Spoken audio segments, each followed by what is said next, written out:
Yirik musobaqalarda murabbiy yoki futbolchi sifatida ishtirok etish butunlay boshqa narsa. Agar siz murabbiy bo'lsangiz, faqat o'zingiz haqingizda emas, butun jamoa haqida o'ylashingiz kerak. Terma jamoada har kuni ham jamoa bilan birga bo'la olmaysiz.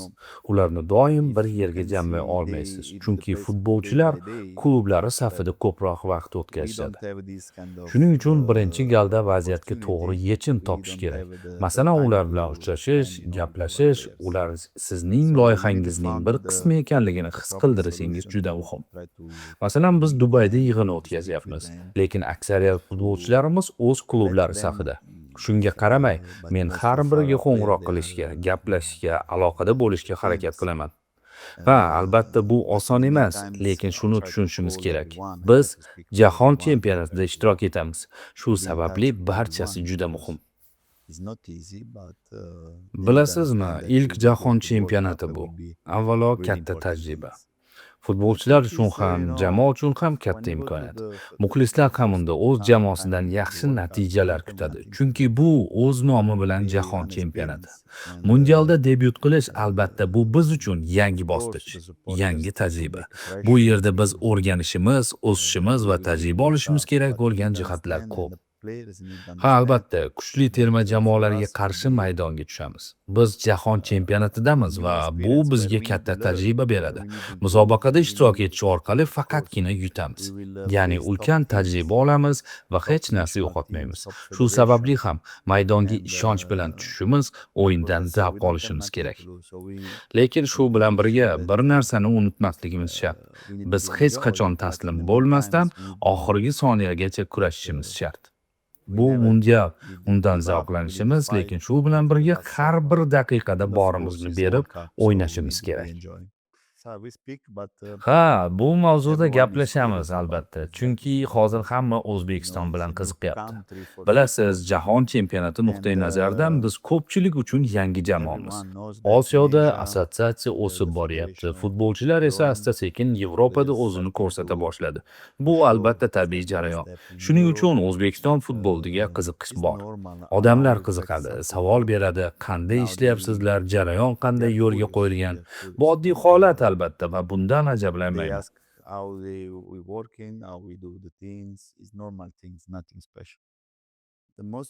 Bilasizmi, eng muhimi avvalgi murabbiylar qoldirgan tizimni, ularning ishlarini yo'qotib qo'ymasligimiz kerak. Shu poydevor saqlanib qolishi juda ham muhim. Lekin shu bilan birga biz rivojlanishga, ayrim kichik jihatlarni yaxshilashga harakat qilyapmiz. Balki bu o'zgarishlar mayda-tuyular, lekin maydonda ular katta ahamiyat kasb etadi. Men aniq bilaman, jamoada xarakter bor. Bizda jangchi xarakterdagi futbolchilar bor va bu menga juda yoqadi. Birga ishlashimiz, birga o'ynashimiz, kerak bo'lsa qiyinchiliklarga qarshi birga turishimiz kerak. Men uchun eng muhim narsalar shular. Ayni paytgacha o'tkazgan har bir o'yinimizda men shu ruhni ko'rdim. Yana bir muhim jihat, futbolchilar maydonda qo'rqmasdan o'ynashi kerak. Men ularning futboldan zavq olishlarini, xato qilishdan qo'rqmasliklarini xohlayman. Ular maydonda nimadir qilishga urinishi kerak. Agar biz faqat himoyalanish, padbor uchun kurash haqida o'ylasak, ha, bu ham kerak. Biz buni bilamiz. Kurashish shart. Ammo o'yinni yutmoqchi bo'lsak, albatta vaziyat yaratishimiz kerak. Nimadir qilishga, vaziyat yaratishga urinish uchun esa futbol o'ynashdan qo'rqmaslik kerak. Bilasizmi, bu masalada individual degan bo'lardim. Tushuning, hamma futbolchi har xil. Hammaning organizmi, tayyorgarligi, mentaliteti boshqacha. Lekin hamma bitta narsani tushunishi kerak. Biz may yoki iyunga kelib, shunchaki bitta tugmani bosish orqali tayyor bo'lib qolmaymiz. Bunga vaqt va to'g'ri tayyorgarlik va munosabat kerak. Men futbolchilar bilan bu haqida gaplashdim. Bizda jismoniy tayyorgarlik bo'yicha murabbiylar bor, dieta, to'g'ri ovqatlanish bo'yicha mutaxassislar bor. Umuman olganda jamoada yaxshi mutaxassislar brigadasi ishlayapti. Shu sababli har bir futbolchi shuni anglab yetishi kerak. Biz jahon chempionati haqida hozirdanoq o'ylashni boshlashimiz shart. Chunki 5 oydan keyin biz uchun nihoyatda muhim turnir boshlanadi. Hammaga ma'lum, Kolumbiya, Portugaliya kabi jamoalarga qarshi o'ynash bu albatta oson bo'lmaydi. Ular top terma jamoalar. Tarkibida top futbolchilar, yuqori saviyadagi o'yinchilar bor. Shunday paytda albatta biroz hayajon bo'lishi mumkin.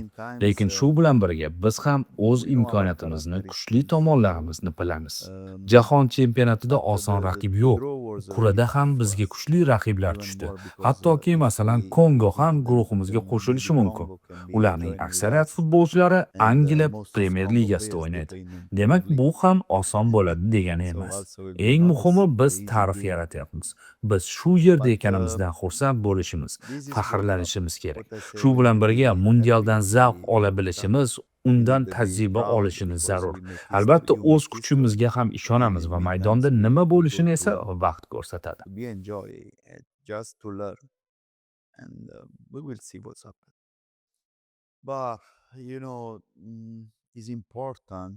Bilasizmi, eng muhimi hammamizda bitta maqsad, bitta falsafa bo'lishi kerak. Eng asosiysi jamoa bir butun, bir oila bo'lishi shart. Agar kimdir jahon chempionatiga borib, o'yinni individual tarzda yutamiz deb o'ylasa, bu imkonsiz. Bunday musobaqalarda asosiy narsa jamoaviylik. Oddiy jamoa bilan top darajadagi jamoalar o'rtasida asosiy farq ham mana shunda. Bir jamoa bo'lish deganda shunchaki o'yindan oldin motivatsion nutq so'zlash yoki o'yin vaqtida bir-birini ruhlantirish degani emas. Yo'q, siz har doim, har qanday vaziyatda birga ishlash, qilayotgan ishiga murabbiyning g'oyasiga ishonish va umumiy orzu uchun harakat qilish degani. Men uchun eng muhim narsa aynan shu. Ha, bu musobaqa jahon chempionatiga tayyorgarligimizning navbatdagi bosqichi bo'ladi. Bu yig'inda o'yinimizga va tayyorgarlik rejamizga yangiliklar qo'shishga harakat qilamiz. Lekin vaqt cheklanganligi tufayli juda ko'p narsani o'zgartirishga ulgurmasligimiz mumkin. Klub murabbiyi bilan terma jamoa murabbiyi o'rtasidagi farq ham aslida mana shunda. Sizda atigi 10 kun vaqt bo'ladi va shu vaqt ichida jamoaga yordam beradigan eng kerakli narsalarni topib, futbolchilarga buni singdirishingiz kerak. Har safar ana shunday. Imkoniyat bo'ldi deganda biz jamoaga foyda beradigan detallarni qo'shishga harakat qilamiz. Tayyorgarlik esa odatdagidek davom etadi.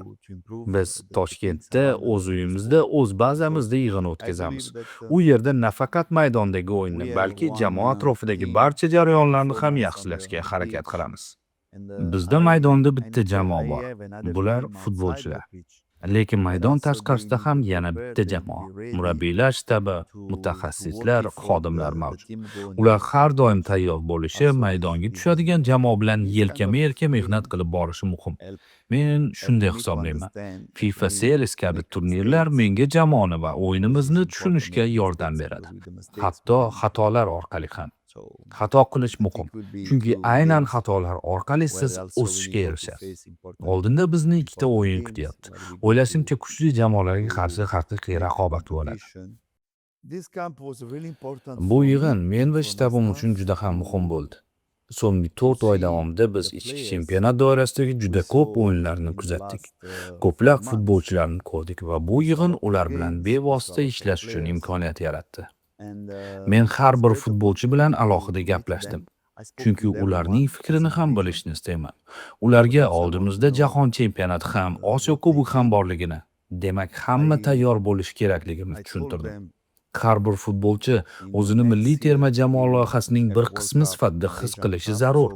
Chunki futbolda hammasi tez o'zgaradi. 2-3 ta jarohat bo'lishi hech gap emas. Masalan, hozir bir qator futbolchilarimiz afsuski jarohat olishdi. Shuning uchun ham futbolchilar jahon chempionatida qatnashish uchun hammada imkoniyat borligini tushunishlari kerak. Menimcha bu yig'in futbolchilar uchun juda ham foydali bo'ldi. Men bu kabi yig'inlarda natijani birinchi o'yinga qo'ymayman. Biz Xitoyga qarshi o'yinni o'tkazdik. Ha, xatolar bo'ldi, lekin men futbolchilarning oxirgi soniyagacha taslim bo'lmasdan kurashishganini ko'rdim. Aynan shu ruh jamoa uchun eng muhim narsa. Ha, men uchun ham eng muhimi aslida shu. Gap yoshda emas, sifatda. Futbolchining necha yoshga kirganini emas, uning iste'dodi, jangchi sifatidagi xarakteri muhim. Agar futbolchi 17 yoki 19 yoshda bo'lsa-yu, tayyor bo'lsa, demak u milliy jamoada bo'lishi kerak. Nega uni shunchaki yoshi kichik deb yo 20 yo 23 jamoasida qoldirishimiz kerak? Agar qaysidir o'yinni ko'rgani borsam, bu shunchaki tashrif emas. Men futbolchini o'z ko'zim bilan real vaziyatda maydondagi harakatlarni ko'rishni xohlayman. Chunki safarda bo'lsam ham stadionlarga borishni yaxshi ko'raman. O'yinni jonli ko'rishga hech narsa yetmaydi. Uyda o'tirib, ketma-ket bir nechta videoni ko'rish, rostini aytsam, men uchun zerikarli. Men stadionga borib, futbolchini bevosita kuzatishni afzal ko'raman. Chunki ba'zida juda kichik detallar bo'ladi va uni video orqali ko'ra olmaysiz. Aynan o'sha mayda jihatlar keyinchalik juda muhim bo'lib chiqadi.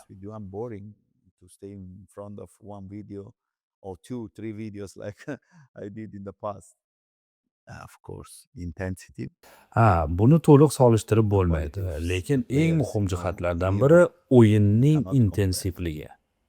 Intensivlik deganda shunchaki maydonda yugurish nazarda tutilmaydi. Bu to'g'ri va aqlli pozitsiya olish. To'g'ri yugurish o'yinning yuqori tempiga jismonan va taktik jihatdan tayyor bo'lish degani. Turli murabbiylarning falsafasi turlicha bo'lishi tabiiy. Lekin futbolchilar terma jamoaga tayyor holatda kelishlari kerak. Ular jismonan, funksional jihatdan tayyor, 90 daqiqa yuqori tempda o'ynashga qodir bo'lishlari talab etiladi. Bitta narsa bor. Yoshlar hech kimga hech narsani isbotlashi shart emas. Eng muhimi o'yindan zavq olish kerak. Chunki siz kimgadir nimanidir isbotlashga majbur emassiz. O'rningizni ko'rsatishga urinayotganingizda sizda bosim paydo bo'ladi va xato qilishingiz osonlashadi. Agar siz zavq bilan futbol o'ynasangiz, erkinroq bo'lasiz.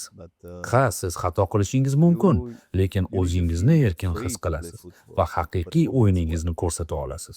Men futbolchilardan doimo mana shuni talab qilaman. Futbol bu muvozanat, balans. To'p bilan o'ynash, to'psiz o'ynash kerak. Ikkalasida ham balans bo'lishi kerak. Agar siz faqat to'p bilan chiroyli o'ynash haqida o'ylasangiz, masalan, tiki-taka, Braziliya uslubiga o'xshab, lekin to'pni yo'qotganingizda harakat qilmasangiz, ichingizdagi to'pni olishga chanqoqlikni, kurashni ko'rsatmasangiz, juda qiyin bo'ladi. Shuning uchun bizga balans kerak. Har bir o'yin qiyin bo'lishini tushunishimiz lozim. Agar biz g'alaba qozonishni xohlasak, oxirgi soniyagacha kurashishimiz talab etiladi. So we need a balance. We need to understand we'll be tough every games, but we until the last second we need the fight because we want to win. Mening asosiy maqsadim jamoa o'yinini rivojlantirish, futbolchilarga o'z tajribamni ulashish. Ular shuni tushunishlarini xohlayman.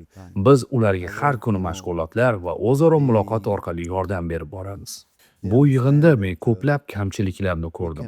Xususan, futbolchilar to'pni qabul qilish paytida kichik xatolarga yo'l qo'yishmoqda. Shu kabi kichik detallar o'yinga ta'sir qiladi va o'yinni qiyinlashtirib yuboradi. Agar biz kichik detallarni ham to'g'ri bajarsak, barchasi oson va qulay bo'ladi. Futbol shunday o'yinki, siz vaziyatlarni oldindan o'qishni o'rganishingiz kerak. Men futbolchilardan vaziyatni yaxshiroq o'qishlarini xohlayman. Menga maydonda faqat o'ynaydigan emas, o'yinda nimadir sodir bo'lmoqda. Uni doimiy kuzatib, maydonni skaner qilib, to'pni qabul qilishdan oldin keyingi harakatiga tayyor turadigan futbolchilar yoqadi. Futbolchi har doim o'yinda, ya'ni uning ichida bo'lishi kerak, chunki vaziyat har soniyada o'zgarishi mumkin. Mana shu kabi detallar ustida ishlash va ularni futbolchilarga yetkazish muhim hisoblanadi. Intervyuga taklif etganingiz uchun sizga ham rahmat. Bundan xursand bo'ldim. Oldimizda katta musobaqa, mundial turibdi. Jahon chempionati davomida barcha muxlislar bizni kuzatib boradi. Chunki bu uzoq kutilgan turnir.